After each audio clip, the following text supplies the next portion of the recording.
Now you got to tell us a story. Okay, I'll go in. You can't have a listener listen like, oh, I lived in a cave, and then just skip right past the story of like, hold up. Check back in. Yeah, Plug back into yourself. But like now I'm like, yeah, you can quit. It's not fun anymore.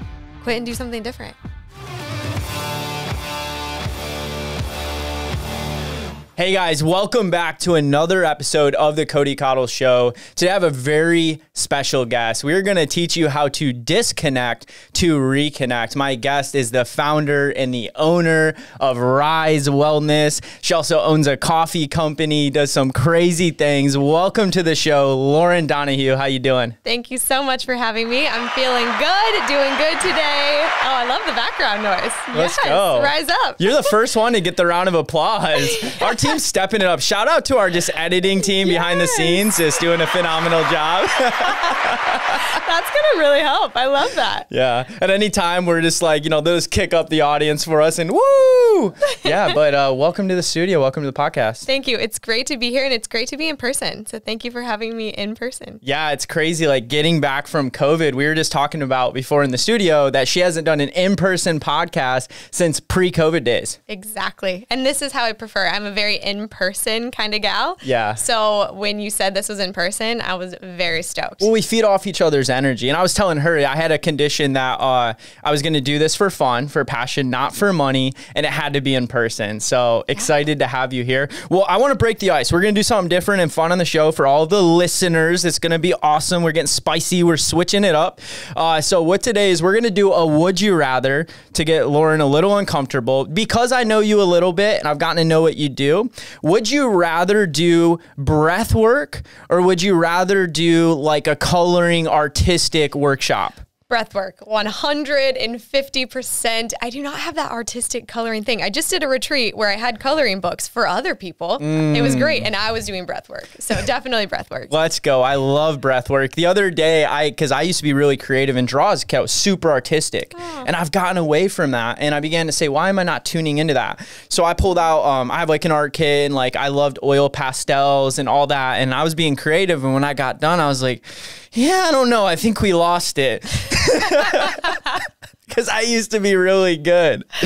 So was it still kind of therapeutic? It was. For the mental health? Oh, totally. You got to disconnect a bit and drop it. I got to disconnect so I could reconnect with, my inner child. Exactly. Yeah, cool. Well, now we're going to go deep. We've broken the ice. I always like to start this show with asking, Lauren, what do you value most in life? Relationships, 100%. I call myself a relationship billionaire. My why, which it took me a long time to get to my why, because I kind of thought that God forgot about me. I'm like, if I'm not a professional athlete or a professional musician, am I talented? What's my why? And then I got, a story for another time, or we can get into it during this discussion, but I lived in a cave for 60 days. You lived in a cave? I lived in a cave. Like caveman days? Caveman days, like straight up. All right, now you got to tell us a story. Okay, I'll go in. You can't have a listener listen like, oh, I lived in a cave, and then just skip right past the story of like, hold up, she loves relationships and she lived in a cave. All right, we need to hear some context. I mean, it all relates back to what I value most in life, and I realized it when I kind of went into the cave and went into the darkness for an extended period of time. Batman. Yeah. Like Batwoman. Batwoman, yeah.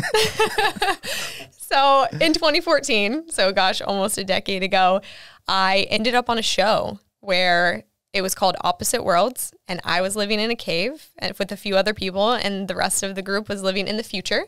So we had past, future, and then present is where we would have these duel of destinies to fight for our worlds, which is really cool looking back on it. This sounds epic. This like social experiment. We got to go find the show, guys. Yeah, it's out there. It's still out there. I think Hulu, Netflix, a couple of those. Wow. Yeah. That's your homework, guys. Go watch Lauren live in a cave. Go watch it. Yeah. So in this time, I learned lots of life lessons. And one of those was, number one, what I'm here to do. And it is to facilitate relationships so we can live in a more connected world. So that human connection piece of like being disconnected from all the devices and all the technology. Imagine having no outlets, zero, like goose egg outlets, think about how many things we plug into on a daily basis from the time we wake up until the time we go to sleep at night. And even when we're asleep, we have our fans plugged in. We have different things that bring us comfort, right? This temporary comfort that we think we can't survive without. Yeah. And I realized in that cave that I could survive without all those outlets, including figurative, like, you know, plugging into retail therapy or relationships, or back in the day, alcohol, different things like that, that I would plug into to fill a void, or when I was seeking happiness, I would plug into these things, and it was temporary pleasure, if that. It wasn't that ultimate happiness that I was desiring. So in the cave, I realized the most important thing in my life is relationships and bringing people together. Wow, that's beautiful. It's amazing. You go onto this TV show to live in this cave and you learn this about yourself. Yeah. So, you know, it's interesting you brought up how many things we're connected in, right? And recently I was talking, I think even on another show, just about the dopamine hits that we get from these things, the addiction that we have. I was reading an article the other day. It's like 2,700 something times a day a person picks their phone up to look at it. Yeah. Like, that is insane. Yeah. Looking for validation, acceptance, joy, happiness, pleasure, all of those emotions that were meant to come from relationships that we're outletting through technology and other things and TV screens and phones and all of that. Yeah. So I'm in agreement with that. It frightens me. Yeah. Because our world is evolving. We're going in this way, and we have to evolve so we don't go extinct. But we also can't lose ourselves in the process of this technological digital evolution era that we're living in. Yeah. So you talked about unplugging. Can you go a little bit deeper into that? And what does like unplugging for you mean? And then you said the most important thing to you is relationships. Yep. So I would like to hear more on how somebody unplugs and how they value more relationships and why that's more important. Yeah, and so this all came from the cave experience as well of, okay, well, when I was in the cave, I was fully unplugged. And I found my purpose when I was fully unplugged. And I think that came from actually being present and not distracted, which is, we're talking about the phones, right? And the things that we're picking up.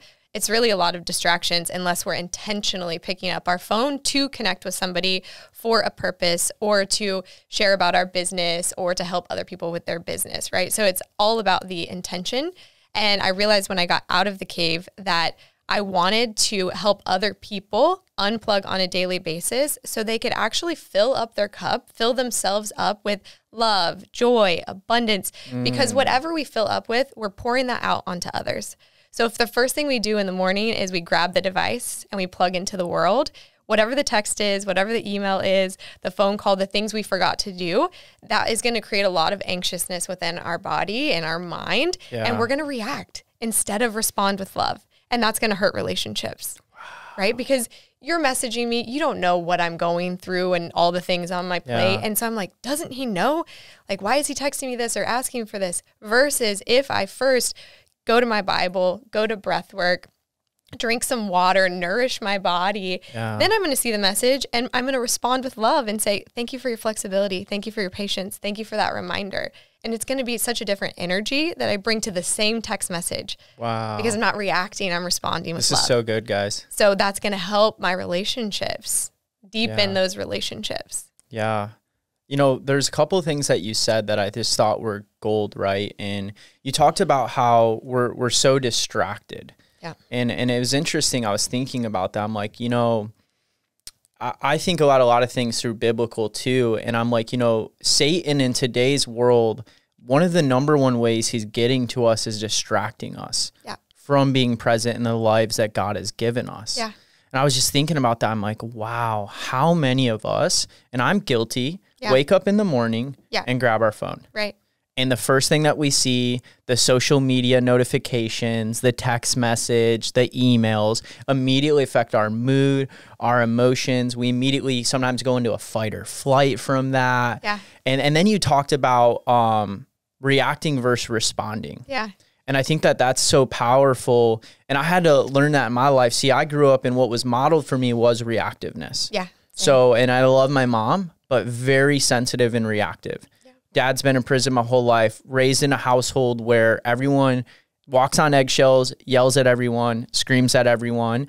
And it's a highly defensive, reactive environment. No time to be present. to go to other sources to get filled, like the word of God, to then think and be grounded and say, hey, I'm going to choose to respond differently than the way that this makes me feel right now. Yeah. Thought that is gold. Yeah, I grew up in a very similar situation. And because of that, would avoid what I thought to be confrontation at all costs. I run away from it.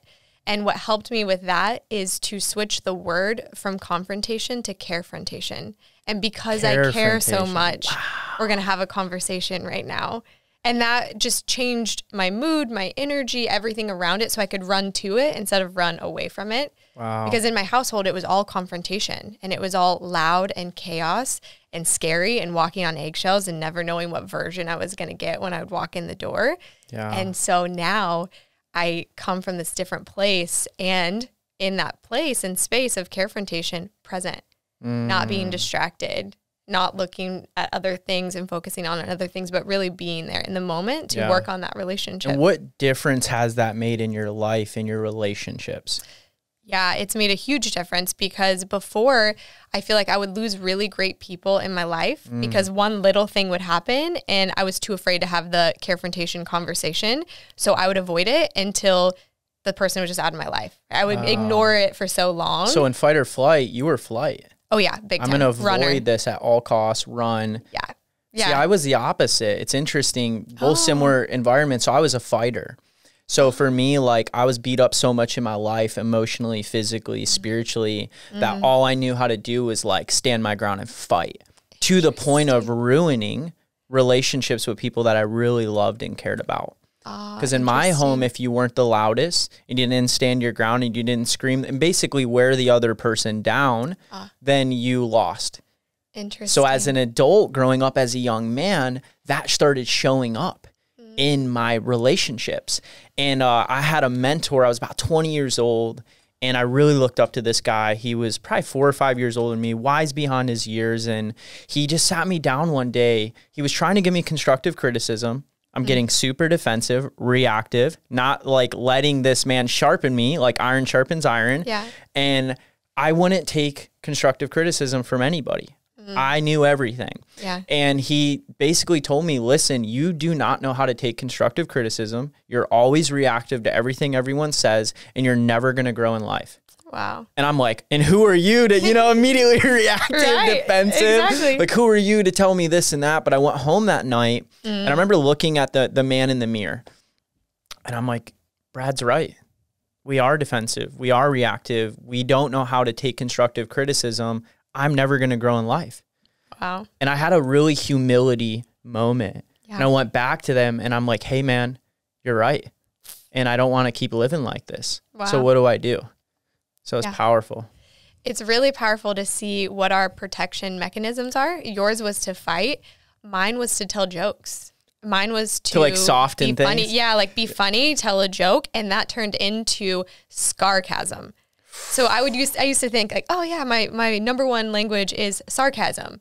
I'm sarcastic all the time. But really, a lot of that was sarcasm and covering up a scar. Yeah. So I'd walk into the room. If I was uncomfortable, I'd tell a joke. Wow. And it got to the point where I couldn't connect with people because I was like pushing away love, whether that was in romantic relationships or friendships or business. And I was just telling a joke. If they're like, I love you, I'm like, haha, something funny, right? So it's just interesting. That was my avoidant tendency, was to tell a joke, be funny, lighten the mood, peacemaker is what I went to versus the fighter. But they are both protection mechanisms. Right, and that's all it was. It was from our childhoods, our ways that we learned to protect ourselves that showed up in our adult lives that weren't healthy. Yeah. But you've done the work. Clearly, you've done the work, you've educated yourself, you've walked this out, and it's still an everyday process, right? It's never like we arrived. Yep. Just what advice, I guess, would you give to the audience that's listening to us, right? So maybe they're like you. Maybe they avoid all confrontation because of things that happen in their childhood, and they're super sarcastic and a jokester because they're afraid of confrontation. Or maybe they're like me and they run towards it to the point of where they hurt their relationships. What advice would you give? So the advice I would give is to lean in and feel it to heal it. That was something that I would avoid feeling. and then I wasn't healing. So I would say lean all the way in, do the work, sign up for the conferences, the retreats, get a mentor, get support, have someone that can be there for you for accountability. That's so good. You know what I love that you said in there? You said sign up for the conferences, like hire the coach, like invest in yourself. Invest. Get into the right rooms. I know the one thing that's gotten me to be the man I am today is getting around people that already figured it out. Yep. At whatever means. Yep. You know, it's like, guys, like if you want to grow in these areas of your life, proximity is power. Get in proximity to a Lauren. You know, if you're somebody that you're running away from everything and you're not learning to be present and to connect with yourself and you're using this to escape everything in your life, then I don't know about you, but I want to be around a Lauren. I want to be in proximity to you because a mentor told me the best things in life aren't always taught, they're caught. Yeah. And just by being in proximity to people that maybe have just done a little more work on themselves in that area, it rubs off on you. Yep. Well, you were right. The first thing you said was getting in the room. The first thing that changed my life is when I was 25, I did something called Landmark. And oh, yeah. Yeah. Have you done Landmark? I haven't done it, but I know of it. Yeah. I mean, it ruffled my feathers and peeled back every onion, all the layers, and it got in there. And that was the first time in my life where what's really interesting, prior to that, I never could say I'm sorry because it made me feel like a failure and I did something wrong. And if I did something wrong, I'm bad, right? And I also couldn't say thank you because then I was saying somebody could do something that I couldn't do, which again is I'm a failure and I'm not able to do that for myself. And because I created a story when I was young that I don't need you. And so I lived my whole life proving and trying to prove that I don't need you. Yeah. So it was an act. And once I realized that act, I could say, I'm sorry. I could say, thank you. I could say, I love you. There were a lot of things that held me back from being so independent. And I got this. I can handle this all on my own. Yeah. What went through my mind when you said that is, I'll say this to the audience, what story are you still telling yourself? Mm-hmm. What story are we living our life through that lens?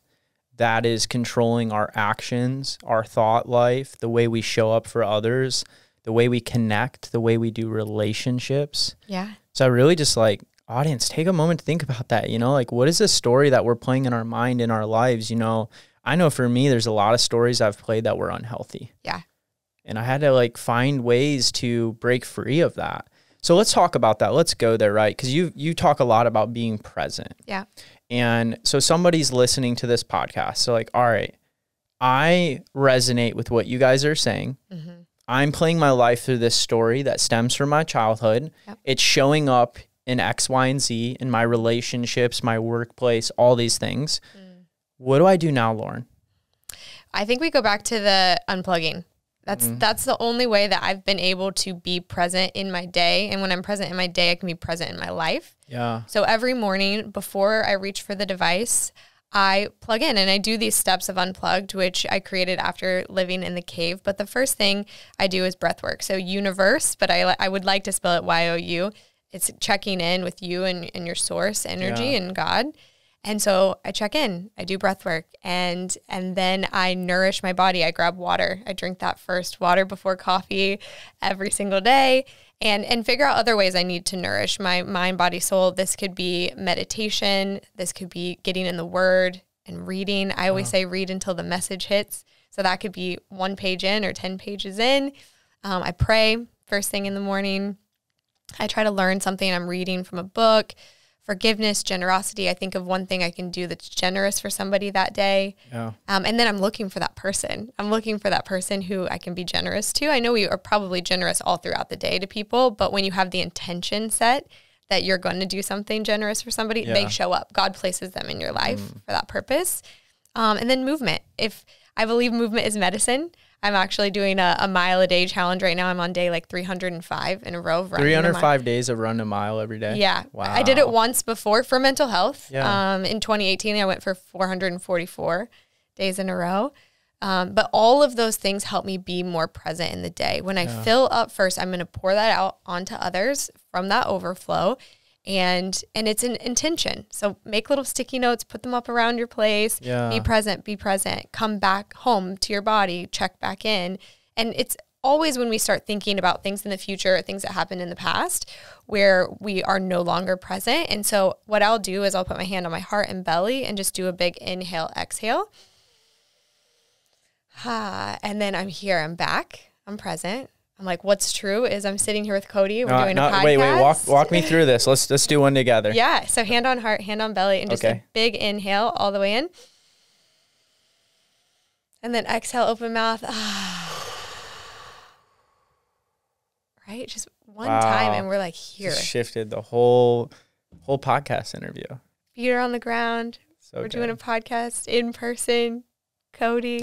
That's what's happening right now. That's what's real and present. Yeah. Not Nashville next week, and not, what didn't happen last week or didn't get done on the to-do. We're just like here being, which is so rad. And we can do that all throughout our day. Wow. Every time we start to feel a little anxious or we're in a funk or, we feel like our mind is racing, check back in. Yeah. Plug back into yourself. We're the only creature that's living on this planet that has the ability to think about the past and the future in the way that we do. Yeah. I think about that a lot. And the word of God tells us that we're made in his likeness. Yeah. So we are creators like our creator. And there's so many benefits to that. But I think one of the adversities that we face is it's so hard to be where our feet are. Yeah. I had a guy come in and speak to me one time, and I wrote this. I have it in my office. It says, be where your feet are. Yeah. Because I'm like, how often in life are we not where our feet are? Right. Like even in this podcast interview, the mind wants to drift. Yeah. Thinking about the thing that I have to do later or next week or this trip or this commitment or the past, right? As you listen to someone tell stories and things, it sparks memories from your past, and it's like the mind drifts away from the very room that we're in. Right. And so what advice, like you just gave some really good advice on that. So just like being present, like in the moment, like any other tips around that? Yeah, I would just say like using the tools that you've learned. The breath work. To come back that helped a lot. And be present and setting the intention to do that. I feel like that everything comes down to intention. And mind you, the word intention is intention. So you might set an intention and it might feel hard. Intention. Yeah. Woo. So by setting an intention, it could be to launch your podcast. Yeah. Now there might be tension of like, well, how do I source this? Do I hire someone? Who do I get help? Like, am I going to pay for this? Yeah. Like so much stuff. So then you don't do it. My life's so busy. How am I going to find the time? So I want to challenge you a little bit on this because I'm a high performing entrepreneur. I have a lot of fires going at the same time, right? Yeah. And I'm very intentional. I'm big on habit transformation. Like I study my life. I do a lot of things. I've done breath work. I've done it all. Yeah. And I still struggle tremendously. And I think I can speak for a large part of this audience right now. And I've gone into the rooms and I've learned all of the tips, the tricks, the hacks, right? Yep. But I still struggle with those. Sometimes it's like I stack so many like healthy habits and intentions. Yep. I'm like, I'm going to do this. I'm going to wake up. I'm going to drink the cup of water. I'm going to go outside. I'm going to do breath work. I'm going to open my Bible. I'm going to read the word for 15 minutes. I'm going to pray. Yeah. And it's like, great. I have all these amazing intentions. Yep. But then life happens, right? And I wake up and I get the water down and the phone's ringing and we have a massive fire to put out with a client and a content shoot or things that aren't happening or this or that. And I know that that's life for many of us, right? So I'm sure you work with people and you talk about this. Yep. What advice would you give to me? What advice would you give to that person that's like, Lauren, you just don't understand. I'm so busy. I don't know how I could do all of that and make money and provide and be successful. I would first ask how important it is to you. Like how important this is to you, because if it's important and a priority, then it's a non-negotiable and the phone's not in the bedroom. So you have your water and you have if it's 10 minutes, 30 minutes or an hour and you're not looking at your phone. So no matter what happened, because there's so many things in life that happen. We see it on the news. It already happened. There's nothing we're going to do now that's going to change what already happened. And I think about this, if we think old school back in the day, even when someone passed away, you might not find out right away on Facebook or whatever. You might not find out for a week or 2 weeks or something like that. So I think about these things that we actually can't change. So if there was a fire at work or there was something, like it still already was a fire. And in an hour when I'm full, I'm going to be able to respond a lot better than react to that fire and get burned. right? So it's like, okay, if it's important to you and it's a non-negotiable, then have it calendared into your calendar, time blocked in there.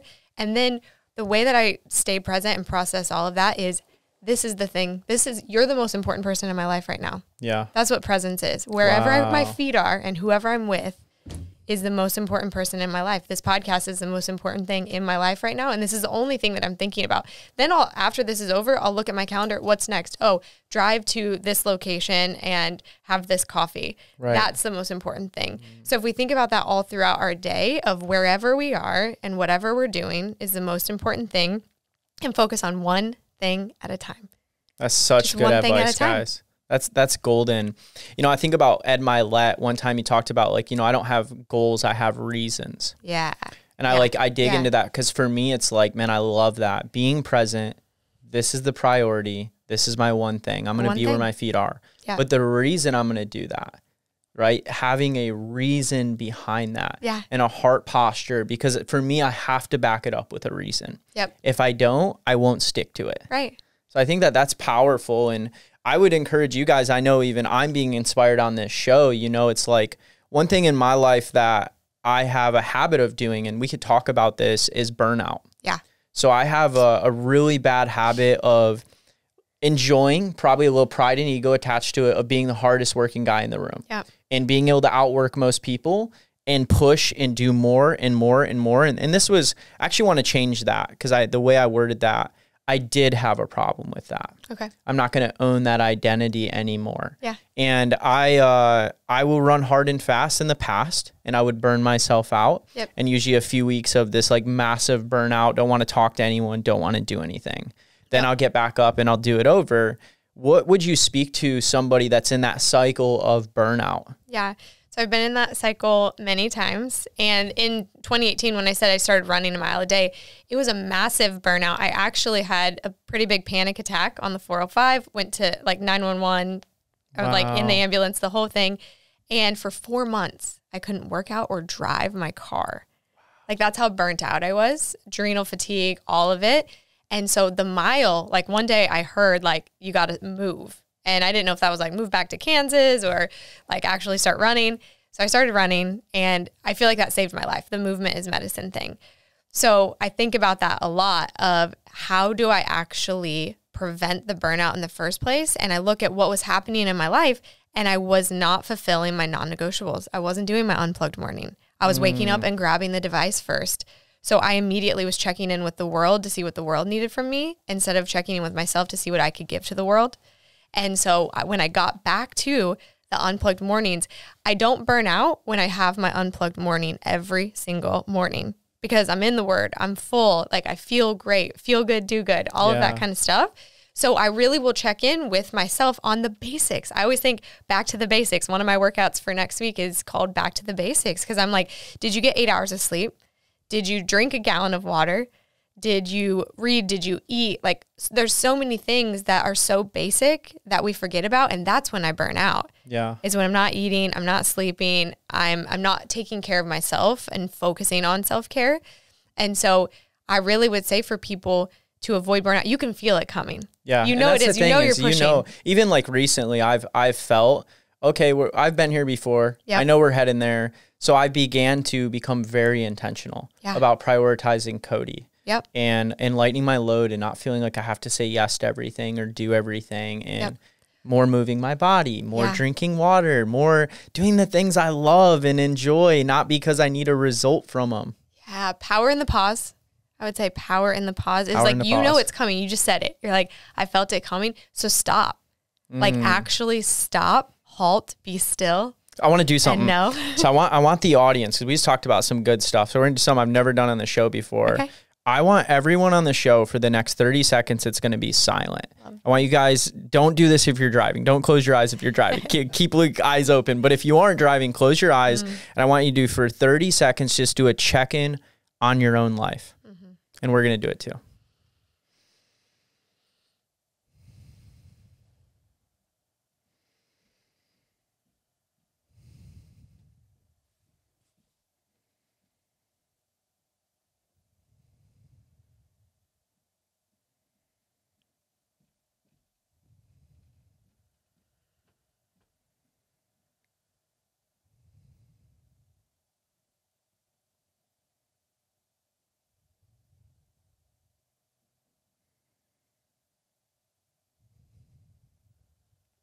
Yeah. So good. I could just sit here and breathe. Let's do a whole podcast just breathing. Breath work. We started that with breath work. But yeah, it's so true. And there's so much power in the stillness and in the pause and actually stopping before the burnout. Power in the pause. I love that, guys. So I just want to encourage you guys, listen to this show, check in on your own life. There's that old saying that, an empty cup, you can't pour from an empty cup. Yeah. And I think that in our fast-paced world today, we're losing taking care of ourselves. Mm-hmm. We're giving so much of ourselves to all of the distractions. Yeah. That we go in this ruthless cycle of burnout, anxiety, stress, overwhelm. And I really hope that this podcast episode inspires people to pause, to take a break, to breathe a little more, to move their body, drink a little more water, do what they love. Like, I know that it's inspiring me. It's good timing for the podcast. So let's move a little bit into disconnecting to reconnecting, which we're pretty much on that theme. Yeah. But that's the theme of the show. I know you have like 9 steps that you teach. Yeah. And I just want to give you some freedom kind of to give us some advice and some wisdom today beyond what you've shared to disconnect to reconnect with ourselves. Yeah, I'm excited to share about that. And there was something you touched on that I think is so important. And I just wanted to circle back to it. What's on your heart? With the burnout is whenever we're saying yes to things that we don't really want to say yes to. That's what really leads to burnout. And when we're saying yes to something or someone, we're saying no to someone or something else. And it's usually ourselves.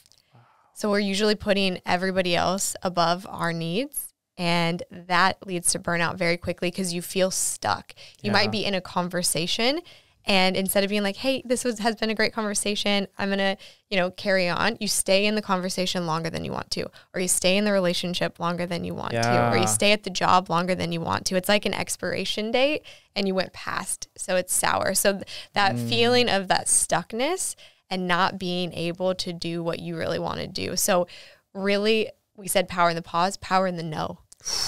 Like power in the no. So I love this because I'm terrible with this. Yeah, me too. So there's 2 sides to this I look at. There's moving forward, being more self-aware of what to say yes to and what to say no to. Yep. Putting ourselves first, not always others, right? So there's moving forward, hey, the next time somebody asks me to do something, I'm going to take a pause to really think about my answer before I get back to them. Yep. And I will say, guys, for that, because I struggled with this, I was just always such a fast-paced life guy that I felt like I was dishonoring you if I didn't give you an answer right away. And I had a mentor speak into my life that I was actually doing the opposite. Because if I give you a yes and I'm not fully prepared to commit to the commitment, then I can't show up 100% for it. And that's dishonoring to the person I said yes to. Yeah. And how actually like saying, hey, Lauren, I appreciate the opportunity. When do you need an answer by? Yeah. And then getting like, that from you. And you're like, oh, just by next Friday. Now I have a week to sit down, to pause and to say, does this align with where I'm at in my life, with what I want to do with my life? And people respect you more. Yeah. Yeah. Alignment. I mean, that's the key right there is what's your reason? What's your purpose? What are your goals in life right now? Because sometimes they're different. So does this align with my purpose, with my goals, with what I'm trying to accomplish right now? If yes, then yes. If no, then no. And it could be not right now, which is fine. And thank you for the opportunity. Thank you for thinking of me. I appreciate it so much. Yeah. And let's check in 6 months. That's so good. And I would even, something popped in my mind. Ask yourselves, guys, why are you saying yes? Right. Like just a little like, why am I saying yes to this? Right. If you can't come up with a good reason besides I want to make the person happy, I want to be accepted, I want to be validated, it's probably not a good yes. So that's one side, right? Moving forward. But let's talk a little bit about the yeses people have already said yes to, that they know they shouldn't of, that they're currently in a commitment to. Yeah. Give us some wisdom. Yeah, so I would look at that too. The definition of commitment is doing the thing you said you would do long after the mood you set it in has left you. Yep. I think about that at 11:45 at night when I forgot to run my mile and I'm like, it's raining, I'm full, I'm tired, but you said you were going to do this. And if you can't stay committed to yourself, then how can you stay committed to others or expect them to be committed to you? So there's that part of it. And I am a when I commit to something, and now because I really do check in and align and see if this is something I want to do, I'm pretty much 99.9% of the time following through with that commitment. Yeah. And there are the times where stuff comes up and maybe there's an illness or maybe there's another obligation or something. And so being able to have that confrontation conversation of, hey, I know ownership, radical ownership. I know I committed to you and I had this other thing. Is it okay if I do that? Can we find another time to do this? Is this flexible, or is this the only opportunity that we have to do this? Because you are my priority, because I did commit to you first. And I have this other opportunity that's a really big opportunity that I want to say yes to. So having that confrontation conversation, seeing if there's flexibility on changing that up. And ultimately, at the end of the day, if it's something that no longer aligns, you can also be radically honest about that. And hey, I know when I committed to this, it was in alignment, but I've moved in a different direction with my business or my personal life, and it no longer aligns. And so I'm going to ask to be released from this commitment, renegotiate this contract, addendum to this, and just see how they feel. And you're being honest, and that gives them permission to do the same. That was great advice, Lauren. I've in my life often, what I've learned about myself is, I don't know if you've ever done a strength finders. There's so many tests out there. Yeah. But responsibility is in my top 5. Yeah. So I enjoy being given the mantle of responsibility, being given a position of leadership. Yeah. Doesn't have to make me money either. Just something that like my heart aligns with and I love it. Yeah. And what I've done in the past is I've said yes. Hey, I'll lead in this ministry team and I'll also lead here, and I'm building a company and I'll help you with your event and I'll travel here to speak here and I'll do this, right? Yep. And my heart posture was in the right place with all of them. Yeah. But what I found was I was saying yes to too many people and not taking care of me. Yep. And 2 things happened. One, I'm burning Cody out. Yep. But then it also created resentment to the things that once brought me joy. Yeah. There's a resentment that builds up when you give so much of yourself. I was in rooms doing the most incredible things, literally dreamed. Used to lay on my bed at night dreaming of the room that I'm now in, doing the things that I'm now doing. And I found myself in the midst of that unhappy, resentful, almost like, man, I don't ever get time for me. Yeah. All I do is help you people. Yeah. And I was like, I went in the bathroom at this event and I'm like, this is not okay. This is not who you are, Cody. And I had to do a serious pause, a Powers pause, and then be super aware. And I had to go have conversations that I didn't want to have. Yeah. People that I love, that I care about, that I respect, that had given me opportunity that I said yes to. And I was so afraid. And here's for me at least, like I'm super vulnerable. The fear was, in my childhood, I never had the opportunities and never thought I would that I have today. And if I go to someone and tell them no, or even change a commitment that I've made, they'll no longer like me. Yep. They won't accept me. The opportunity will be gone and I'll be a failure. Yep. So it was this huge, like, I'm so afraid of this that I'm a committer. Yeah. If I say I'm going to do it, I do it. Yeah. The problem is I said I'm going to do it to too many people. Overcommitted. And I show up to every single, people come up to me like, dude, your ability to show up is incredible. But in the back of my mind, I'm like, yeah, at the cost of my own life. Yeah. But I won't say that to them. And so I just want to share this and be vulnerable with the audience. But something really cool happened.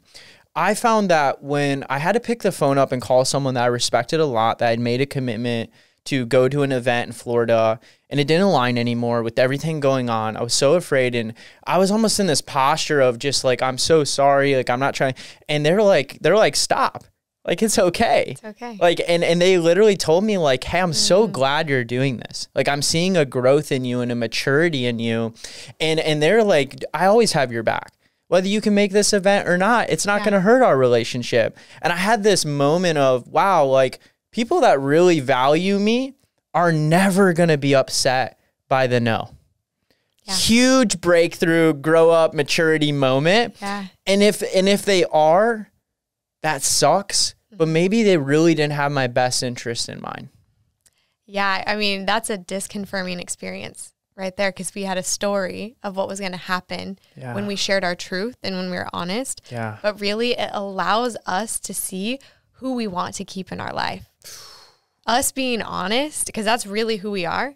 if they respond the way they did, you're like, wow, you are somebody I want to keep in my life. Like, thank you for this disconfirming experience that I didn't always have growing up. And I created a story around it that's prevented me from doing what I want to do and also committing to things and following through things that I don't want to.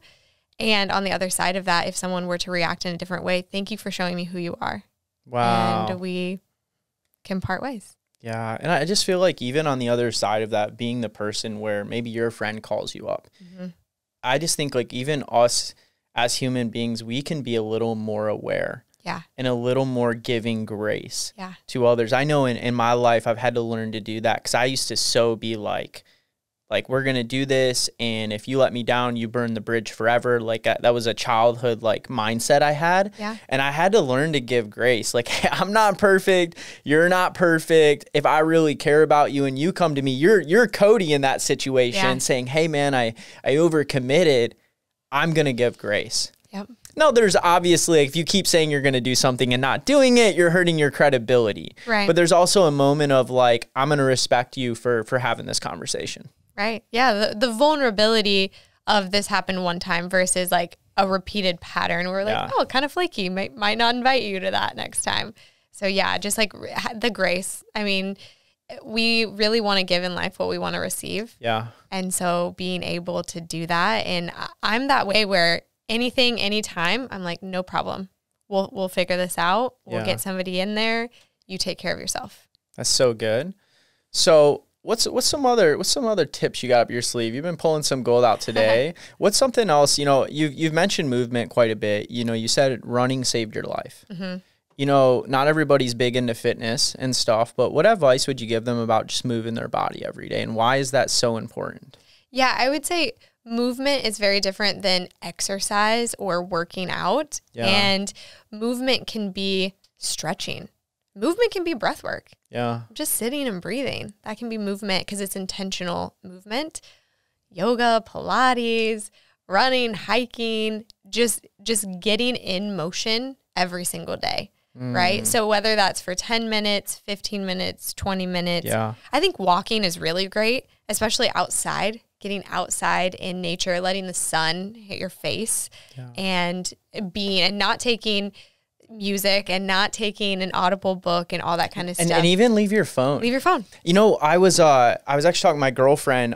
We were on a walk yesterday and we were talking about, she was telling me when you go on a walk outside and you take a new path that you've never taken. Yeah. How it releases dopamine in the brain and forms new neural pathways that are super healthy for mental health. Yeah. And I was like, that's so cool. I love that. Because she was doing one of her trainings and her coaching calls, and I went on a hike with her later, and I went for a walk by myself with my dog. And I came back and I was just so excited. I'm like, I took a new way through our neighborhood and I saw all these things I've never seen and it was so beautiful. And she's like, yeah, you know, you're forming new neural pathways in your brain. It makes you more happy. It releases. And I'm like, really? She's like, yeah, anytime I get sad, I go walk a new path. I love that because we're all creatures of pattern. We park in the same parking spot. We take the same route, all of that. So just that in general allows evolution and growth within us to go the opposite. And even, hey, normally I would run from this conversation, but I'm going to lean in this time. So I'm going to take a different path. Yeah. Whether we're walking or we're in conversation or, you know, usually I would send this email in this way. I'm going to do it this way. Just doing opposite of what we would normally do and seeing if we can get different results that way. Yeah. And it's interesting because I think our brains are like supercomputers, right? And they're always trying to optimize everything. Yeah. And it'll get to the point where a habit is so formed with this, it really works for us too. Yeah. Where you don't have to think about it anymore. Yep. So there's not as much brain activity. It doesn't take as much energy to do the thing. Yeah. So you become much more efficient. In one way, I think that's beautiful and amazing. And like, we're just so intelligent, you know, like human beings, what we can do. But on the other hand, when it comes to mental health and living a full life and happiness and joy and fulfillment, I think it can also hurt us. I think we can get such in a routine of things that we get stuck. Yep. And it's like, I actually cannot stand doing the same thing every day. Like, and that might be a little bit of a personality trait. But like, I could not stand, I've had 21 jobs in my life and never been fired. and I'm only 28 years old and I've owned my own business for 4 years. So 24 years of my life, I started working at 13. So in a very short amount of time, I had a lot of career paths. Yeah. And it was because I constantly wanted to do new things, wanted to be challenged, wanted to try new things. Like I found so much joy and fulfillment. I would quit a job that paid me more money to go to a job that paid me less money just to try something new. Yep. And so I just think it's so interesting. I'm like, I'm very big on optimization of my life, but I'm also big on let's do this opposite today. Yeah. And I love that too. I'm very much the same way. I've done so many different things in my life. I have never really done the same thing every single day. And I think that there's probably genetics in there, personality, different things like that. But what I really focus on is fun and joy. So I put fun at the forefront and joy. And once the fun isn't there anymore. And so at first it could be really fun, like doing a podcast, right? It could be really fun for a period of time. And then all of a sudden it starts to feel like work and you're like, I don't want to go in. I don't want to do that. Well, quit. And I always used to say playing sports my whole life and being competitive, I'm not a quitter. Never quit. Never give up, like all that. But like now I'm like, yeah, you can quit. If it's not fun anymore, quit and do something different. Wow. It's actually okay. That's good. And giving yourself permission to do that. Yeah. And I struggle so much with that because I believe that consistency in anything is how you get a result. And I actually know that to be true. Yeah. But I think there's a deeper reason of, is this bringing me joy and happiness, things that actually matter in my life, fulfillment? Yep. And so, and you can also probably continue the result you want through something that brings you more joy. Yeah. And it can be something like consistency in character, like you showing up as the same person and having integrity and telling the truth and all of that. And there's consistency throughout. Like if we look back at our lives, yes, I've done so many different things, but they've all been kind of interconnected in a way. I used to do corporate team building and youth development and ropes courses and retreats and camping and things like that. And now I host retreats and coach people to host their own retreats. Yeah. So I look at all those things and they're all interconnected in the sense that it's about relationships and facilitating relationships so we can live in a more connected world. So it all comes back to our purpose. So when we remember our purpose, we can do a lot of different things and stay on purpose and in purpose. That's good. On purpose and in person. So you would say when somebody finds their purpose, as long as it aligns with that, it's okay to do the things that bring you fun and joy. Yeah, change things up. Start a coffee company. Yeah, let's go. Right? Hey, we're just real quick. She owns her own coffee company. Yeah. What's the name and where can people find it? So it's called Lolly, which is Lauren and Raleigh, my grandfather's name, put together. It's lollycoffee.com. And we donate to Parkinson's Foundation in my grandfather's honor. Come on, let's go buy some coffee, guys. Let's sell her out. Let's sell the whole website out. That is a challenge for my audience. I want the website sold out. I want to break the back end so she has to upgrade it. Yes, upgrades. Let's go. That. I'm going to be buying some. Expansive upgrades. Yes, expansive. So as we're coming here soon to a close on the podcast, and one thing I just wanted to ask you as well, because you're such an expert in this, is you know, you're big on social media too, and I'm big on social media, and I very much encourage using the tool and the resource to reach more people, to impact more lives. Yeah. But there is a struggle when we use these devices so much to achieve, you know, goals, to hit our reasons of finding ourselves in an unhealthy place, especially with our mental health, right? Yeah. What advice would you give to the person that they're trying to disconnect to reconnect with themselves, but they're also leveraging social media, the internet, technology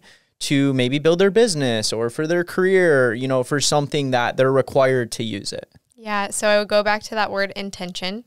So what is your intention with the tool? How are you using it? And if your intention is to inspire and be inspired, then post inspiring things and follow accounts that are inspiring to you, and slow your scroll. Slow your scroll. Don't scroll whole, guys. Yeah. And really, I really believe that when it starts to become a distraction or it starts to become unhealthy is when we get into comparison. So if we start comparing our life and our business to other people's, and we're feeling any sort of lack or scarcity around that, that's going to affect our mental health. Yeah. We're going to think that we're not doing something. And so being able to switch into that abundant mindset and to be inspired by the people that are doing what we want to do, that are a couple steps ahead, and say, well, because they did it, I can also do it. So let that inspire you versus let that make you feel like I'm not able to do that. They're so far ahead of me. I'm never going to be able to catch up. So catch yourself and your thoughts and really check in with your thoughts. So if my thoughts are going to, I'm never going to be able to do that.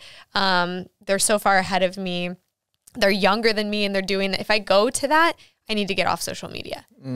Because so just for whatever that reason, pause and that check-in, like what are my thoughts right now with this? My thoughts around this, because usually I'm very inspired and I'm celebrating people.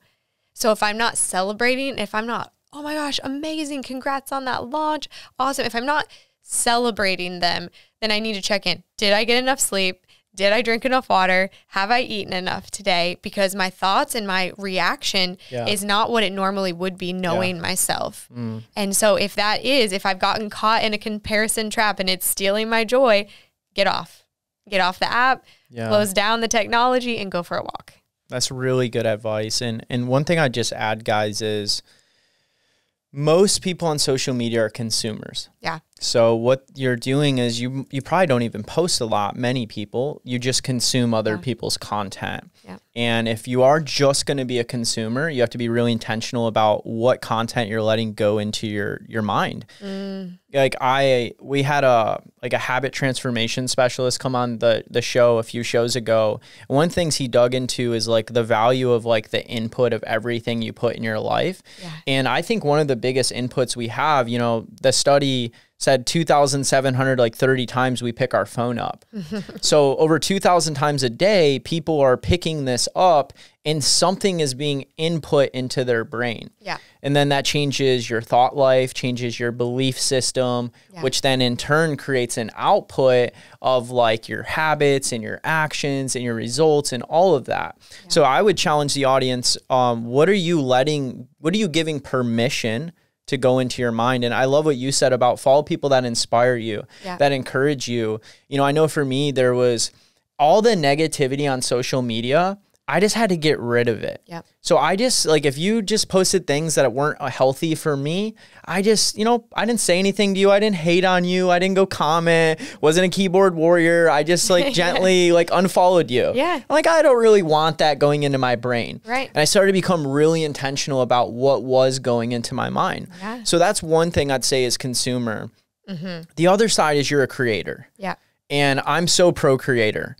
I believe that there will never be another Lauren Donahue in the world, that God created you perfect just the way you are. You have gifts, talents, ideas, dreams, and passions. Yeah. The way you serve people through social media, I follow you, I look at your content, that is input I give permission to go into my brain. Because I'm giving you permission to speak into my life by following you. Yeah. And I'm very intentional about who gets to speak to my life, even on social media. Yeah. But on the creator side, I see you using it appropriately. I don't see you whining and complaining. I see you empowering, impacting. So guys, I just want to challenge you. For me personally, I'm not always the best consumer, even with the walls I put up. So I don't allow myself much time to watch social media. Yeah. I spend most of my time creating content and empowering my team to post it. So I'm not even always on it because I know me. Yeah. And I know that I get on there and I naturally do sometimes get, even with the healthy input, I look at the other guy in my space, man, I like the way his podcast looks. Man, I like the edit. And if I find myself almost hating, I pause and say, this isn't healthy. Yeah. And really, he inspired me to do it. So I think there's this constant balance we have to do of, are we a consumer? Are we a creator? Are we both? Who are we giving permission to speak into our life? What pauses are we taking with the content? And what I just encourage, guys, is I think we need more creatives with their heart in the right place. I think if you're like me, make content to impact people, to grow your business, but don't spend all day scrolling on there. It's funny, even my team, people come up to me all the time and friends, they think I'm the social media guy. I own Content Daily, that I spend all day looking at social media. Yeah. Hey, did you see this? Or did you see this guy? I'm like, nope. Nope. Yeah. I haven't seen any of it. I am so out of the loop with everything going on social media. And people are like, how is that possible? You post 3 to 5 times a day. Yeah, I post and I get off. Right. So Lauren, as we wrap things up, 2 last things. Yeah. What is next for you? So let's start there. What's next for Lauren? What's the focus this year? Yeah, the focus this year is retreats. I actually just got back from hosting a retreat in Sedona. Absolutely beautiful. And we have 3 more big retreats this year. Our next one's in Santa Barbara, then Palm Springs. What are the dates on these? Do you know yet? Yeah, so for Santa Barbara, it's May 4th through the 7th. Okay. And then the other dates, I have them written down, but I know the next one in Santa Barbara. And then I'm doing retreat coaching. So I'm helping people plan, price, promote, and sell out their retreats. I just had one of my clients sell out his transformational travel adventure in the Grand Canyon, which is so awesome. And I love doing that because I like creating more spaces for transformation in person. And so teaching other people to do that. And so it's this ripple effect of good that's just going out all over the world. Yeah. Once people get together in an intimate, like immersion experience, they'll never be the same. I agree. Yeah. I just got back from 2 retreats. Cool. So I went one I spoke at in San Antonio, Texas. Awesome. Amazing. And then the one a week before that was in Austin. Amazing. So I love Austin. Retreats have changed my life, guys. Well, I just want to encourage people to connect with you. Yeah. The impact that Lauren's made. And obviously today you guys hear that she's so good at helping you disconnect, to reconnect with yourself. And I probably will go to one of your retreats because I think I have theme. A lot of the ones I go to are very high performance businessmen. Yeah. You know, and we get elements of that. And we do breath work and we do ice baths, but that's like a stint of a 3-day where we also got like billionaires coming in. And sometimes I don't know what you do at yours. I know some of it. I just want to like truly have a retreat, reset, come back refreshed and refocused. Yeah. So guys, I want to encourage you, go follow her. What's your social media handles? It's Lauren L. Donahue and then Rise Wellness Retreats and Lolly Coffee. And then my website is lollycoffee.com, and you can sign up for retreats on there. You can sign up for coaching on there. Everything that we offer is actually on lollycoffee.com. Well, Lauren, thank you so much for coming on here today, guys. I just encourage you to connect with Lauren, to follow. She's somebody I give permission to speak into my life, and I hope you give permission for her to speak into your life as well. Lauren, it's been an honor to have you on the show. Thank you. It's been so beautiful having my first in-person podcast conversation since 2019. Yeah! Truly, like I've learned so much, and I really do say we are only one conversation away from a completely different life. And my life is different because of this conversation. So thank you for this opportunity. Come on, guys. Well, just the last encouragement for you guys is take some time, pause, check in with yourself, and disconnect to reconnect.